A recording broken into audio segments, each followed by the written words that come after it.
The title of my research paper is Challenges to Mental Health During the COVID-19 Pandemic, Evaluation of Research-Based Solutions.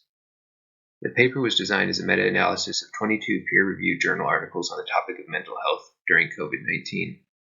I wanted to understand the experience of people during this stressful time, find out how people have dealt with their stress, and learn what we can do with that information. I myself have had moments of very high stress, anxiety, as well as what is now called lockdown fatigue, or simply put, a variety of negative mental health symptoms that interrupt normal health and well-being. Some of it is still present, and I wanted to see how people are moving forward from this experience, and how this experience could be used to improve individual mental health, and possibly bring light to mental health issues like access to care and stigmatization related to the topic of mental health care.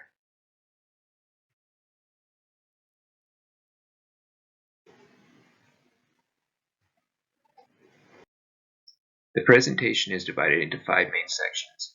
The sections are Introduction and Thesis, Top 5 Mental Health Concerns, Top 5 Coping Strategies, Opportunities for Collaboration, and the Conclusion.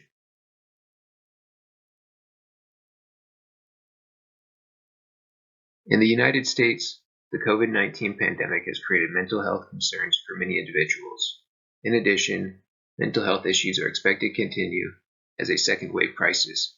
However, research is ongoing to provide effective interventions. While the pandemic appears to have slowed down, the public should have access to effective mental health resources.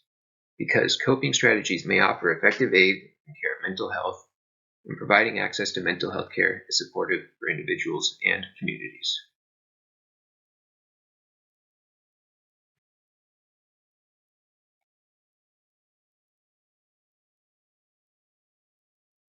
Widespread research began at the beginning of the pandemic to better understand the mental health of the public and to develop possible interventions to improve mental health, all using a variety of frameworks and theories.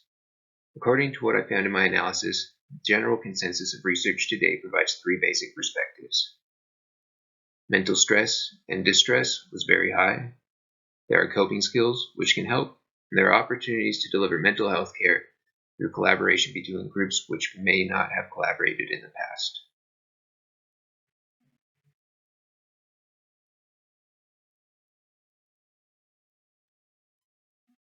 Mental health was a concern for approximately 45% of the North American population, according to a study on the implications of COVID-19 for mental health and substance abuse.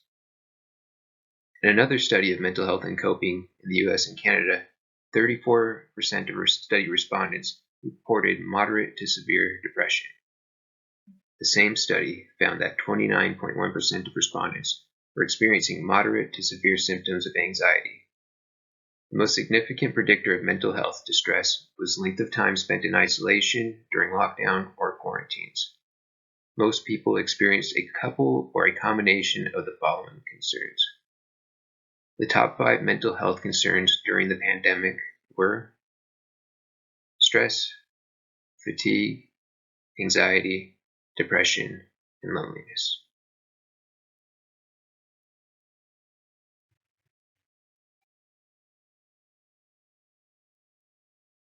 There were and still are opportunities to use psychology-based interventions to develop coping skills.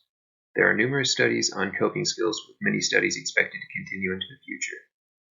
Pro-social acts are one coping skill, shown to be more effective in comparison to self-focused acts by fulfilling emotional needs and reducing anxiety. Positive reframing is another coping skill, defined by the ability to look at a difficult situation as an opportunity for growth, or similar perspectives which focus on positive versus negative outcomes. According to research, coping skills assist in developing resilience. Resilience can be defined as an activity that either provides support and stability or contributes to regaining stability from a difficult experience. The top 5 coping strategies are psychological flexibility, positive reframing, pro-social behavior, social support, and mindfulness.